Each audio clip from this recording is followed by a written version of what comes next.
Selamat pagi kepada Pak Buter selaku dosen mata kuliah keuangan dan kepada teman-teman kami.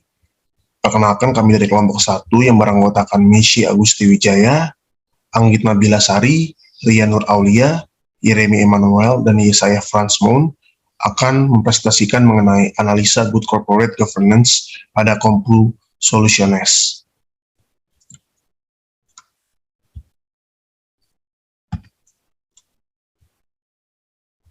Untuk pendahuluan akan disampaikan oleh saya sendiri. Tata kelola perusahaan atau corporate governance merupakan rangkaian proses, kebiasaan, kebijakan, aturan, dan institusi yang mempengaruhi pengarahan, pengelolaan, serta pengontrolan suatu perusahaan atau korporasi. Ada 5 prinsip utama tata kelola yang harus dipegang oleh perusahaan. Yang pertama adalah transparansi atau transparansi. Transparansi merupakan keterbukaan informasi atau keterbukaan informasi yang bisa diakses oleh siapapun anggota yang ada di perusahaan, baik stakeholders atau shareholders dan anggota-anggota lainnya. Yang kedua adalah accountability atau akuntabilitas. Akuntabilitas adalah terjadi proses pertanggungjawaban setelah melakukan atau mengambil kebijakan tertentu. Yang ketiga adalah responsibility atau tanggung jawab, yaitu nilai yang harus dimiliki perusahaan, di mana semua anggota perusahaan harus memberikan seluruh kemampuan terbaiknya untuk mendapatkan hasil yang terbaik. Yang keempat adalah independensi atau independen, yaitu nilai yang dipegang oleh suatu anggota perusahaan, di mana anggota perusahaan tidak perlu takut terhadap lembaga lain atau kepada pihak lain untuk bisa mencapai performa yang maksimal. Dan yang kelima adalah fairness atau keadilan, yaitu nilai yang harus dimiliki oleh setiap anggota perusahaan, di mana tidak bisa membedakan satu dengan yang lain, tidak boleh mengkotak-kotakkan, agar perusahaan dapat berjalan dengan efektif dan lebih maksimal. Halo, perkenalkan nama saya Messi Augesti Wijaya. Pada hari ini kelompok kami akan menjelaskan tentang penerapan corporate governance pada Compu Solutiones. Sebelumnya, Compu Solutiones ini merupakan distributor perangkat keras, perangkat lunak, dan teknologi informasi. Compu Solutiones ini berkantor pusat di Guadalajara di negara Meksiko. Seiring dengan berkembangnya waktu, maka struktur Compu Solutiones ini semakin kompleks yang ditandai dengan bertambahnya jumlah karyawan maupun jumlah kantor. Untuk itu, kami akan melakukan analisis terhadap tata kelola perusahaan yang baik untuk Compu Solutiones. Yang pertama adalah fungsi struktur corporate governance Compu Solutiones. Yang pertama yaitu meminimalkan masalah prinsipal dan agent yang tertuang dalam agency teori. Seperti yang kita ketahui bahwa agency teori ini merupakan hubungan antara agent dan prinsipal, di mana manajer sebagai agent atau perpanjangan tangan dari owner atau shareholders melakukan kesalahan saat ia melakukan tugasnya untuk kepentingan shareholders, maka di situ akan timbul suatu agency problem. Untuk itu, Compu Solutiones ini telah meminimalisir adanya agency problem, yaitu dengan memiliki struktur organisasi yang terdiri dari majelis pemegang saham, dewan direksi, komite eksekutif, dewan pengecer, dan dewan konsultatif. Komite yang dibentuk oleh Compu Solutiones ini telah hampir sepenuhnya berfokus pada peningkatan nilai bisnis di pasar yang akan mencerminkan peningkatan profitabilitas dan hasil yang lebih tinggi bagi pemegang saham. Yang kedua adalah adanya pemerataan tanggung jawab dan transparansi dalam perusahaan. Nah, dalam Compu Solutiones ini itu telah dibentuk komite-komite yang berbeda dan memiliki tanggung jawab masing-masing. Yang pertama yaitu majelis pemegang saham. Pemegang saham ini merupakan pengatur tertinggi dalam perusahaan yang memiliki tanggung jawab untuk memilih dewan direksi, di mana nantinya dewan direksi ini akan membuat suatu keputusan strategis untuk kepentingan terbaik perusahaan. Yang kedua ada Dewan Direksi. Dewan Direksi di Compus Solutionist ini itu terdiri dari 6 orang, yaitu Ketua Dewan Direksi, CEO, CFO, dan 3 direksi independen. Nah, menurut kelompok kami, Ketua dan CEO dari Compus Solutionist ini itu dijabat oleh 2 individu yang berbeda. Hal ini menurut kelompok kami itu efektif karena jika 2 individu ini berbeda antara ketua dewan direksi dan juga CEO, maka ini akan meminimalisir adanya agensi teori. Nah, dewan direksi ini bertugas untuk meninjau strategi jangka panjang bisnis untuk memastikan kelangsungan bisnis perusahaan di masa yang akan datang.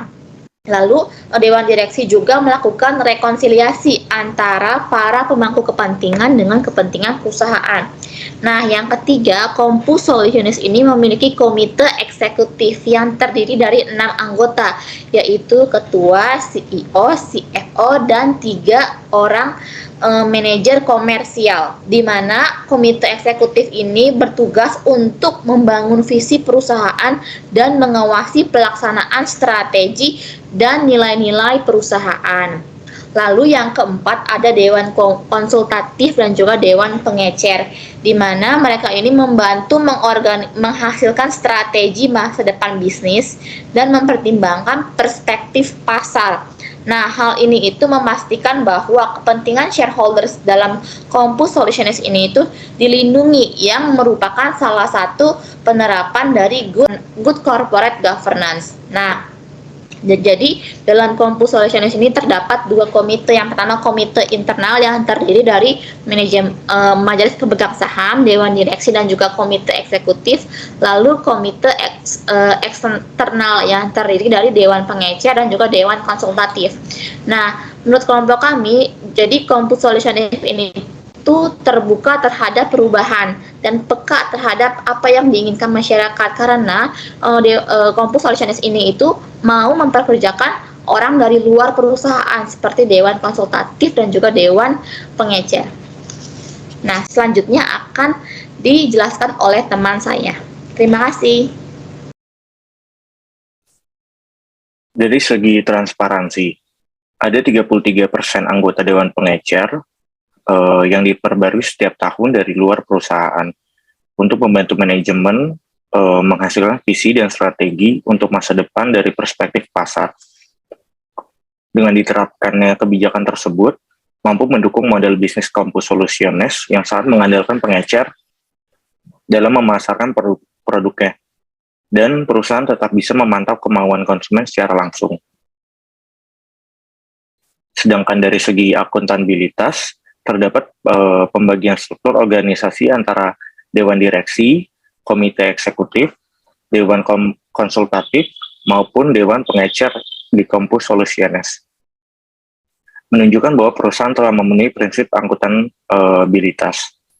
Hal ini sangat penting dalam pengelolaan bisnis Compus Solutionist, karena dengan adanya pembagian tugas yang jelas, tata kelola perusahaan menjadi lebih baik, dan model bisnis yang diterapkan bisa dijalankan secara efektif dan efisien. Dari segi responsibilitas, setiap dewan di Compus Solutionist telah memiliki peran dan tanggung jawabnya masing-masing. Dalam hal ini sangat mendukung model bisnis perusahaan, yaitu model bisnis yang mendistribusikan barang kepada konsumen, sehingga layanan yang diberikan mampu lebih maksimal. Sedangkan dari segi independensi, setiap anggota Dewan Compus Solutionist banyak dipilih dari pihak luar perusahaan, di mana prinsip tata kelola independensi bisa terpenuhi karena mampu menghindari konflik kepentingan. Sedangkan dari segi fairness atau keadilan, semua pihak yang terlibat dalam perusahaan telah diberikan fungsinya masing-masing. Dan pemegang saham juga mampu mengawasi perusahaan tersebut, yaitu melalui dewan. Mengapa hal ini sangat penting? Karena untuk menjaga keberlangsungan Compus Solutionist agar tetap menjadi pilihan konsumen. Halo, perkenalkan nama saya Rian Raulia. Kali ini saya akan mempresentasikan tentang perubahan struktur corporate governance Compu Solutions. Baik. Peneliti menyarankan agar Jose Medina Mora memahami hubungan antara komite eksekutif dan kekuasaan CEO. Medina Mora harus menyadari bahwa komite eksekutif bertanggung jawab untuk memperkerjakan, mencalonkan, dan mengawasi CEO. Maka dari itu harus bekerja sama dengan CEO daripada melakukan pelaporan kepada CEO yang merupakan praktik yang dilakukan di Compu Solutions. Komite eksekutif bertanggung jawab untuk mengevaluasi kinerja CEO dan memutuskan kompensasi terhadap CEO sesuai dengan kesepakatan yang telah ditentukan sebelumnya. Oleh karena itu, hal ini menjadikan bukti bahwa mengapa komite eksekutif bertindak sebagai penghubung antara CEO dan dewan direksi. Namun di Compu Solutions ini, ketiga manajer melaporkan ke CFO, yang kemudian CEO melaporkan temuan tersebut kepada dewan direksi. Hierarki kepentingan tersebut menjadi rumit karena memberikan CEO tingkat kekuasaan dan otonom yang lebih tinggi dibandingkan dengan anggota lain, sehingga memberikan kemungkinan terhadap peningkatan pengaruh untuk menyalahgunakan kekuasaan diberikan kepada CEO dan mengurangi langkah-langkah akuntabilitas untuk CEO-nya. Compu Solutions ini memiliki banyak unit bisnis dengan reseller dari salah satu unit bisnis yang pasti membutuhkan bantuan yang kemungkinan berada di bawah domain unit bisnis lain. Selain itu, dengan tidak adanya mekanisme fasilitas seperti itu, peneliti menyarankan Joseph Medina Mora memastikan bahwa harus adanya transparansi dan akuntabilitas yang tinggi di seluruh unit bisnis yang berbeda. Ini akan membangun budaya kepercayaan dalam perusahaan dan para pemangku kepentingan serta pemegang saham yang akan didorong untuk mulai mempertimbangkan bisnis sebagai salah satu hal yang harus dipenuhi sebagai kewajiban. Oleh karena itu, Jose Medina Mora harus memulai mempertimbangkan untuk mengintegrasikan unit bisnisnya dalam meningkatkan sinergi yang dihasilkan melalui transfer pengetahuan antar unit bisnis yang berbeda, sehingga transparansi informasi dapat terjadi dalam Compu Solutions ini. Karena walau berada dalam unit bisnis yang berbeda, tetapi mereka memiliki satu tujuan untuk keberlangsungan hidup bisnis Compu Solutions ini. Baik, mungkin itu saja yang bisa saya sampaikan, kurang lebihnya mohon maaf. Selanjutnya akan dipresentasikan oleh teman saya. Selanjutnya, peluang dan ancaman dari penerapan corporate governance di Compu Solutions. Kebijakan corporate governance Compu Solutions yang diterapkan saat ini mempunyai beberapa peluang dan ancaman. Peluang dan ancaman ini mampu mempengaruhi keberlanjutan bisnis perusahaan. Yang pertama ialah peluang. Peluang pertama adalah terdapat pemisahan tanggung jawab dan fungsi perusahaan. Peluang dari pemisahan tanggung jawab dan fungsi perusahaan ini mampu memberikan lingkungan kerja yang kondusif dan nyaman. Dan jika lingkungan kerja kondusif dan nyaman, mampu mempengaruhi kinerja perusahaan menjadi semakin lebih baik lagi ke depannya.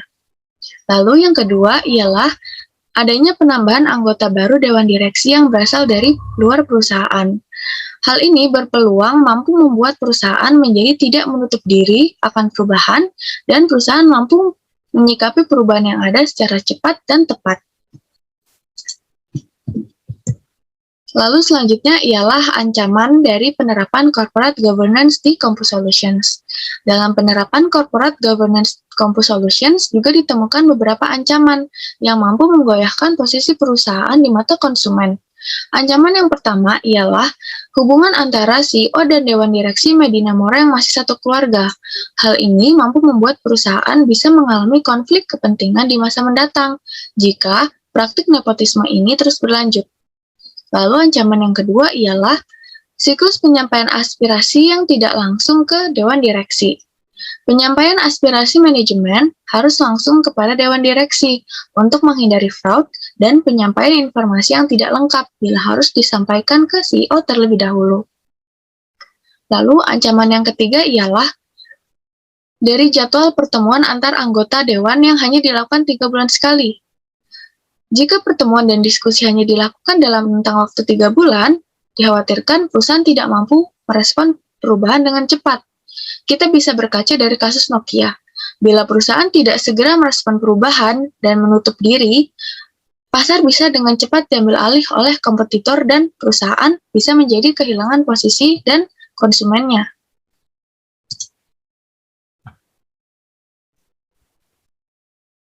Dari semua presentasi yang dijelaskan, kami memiliki 4 kesimpulan.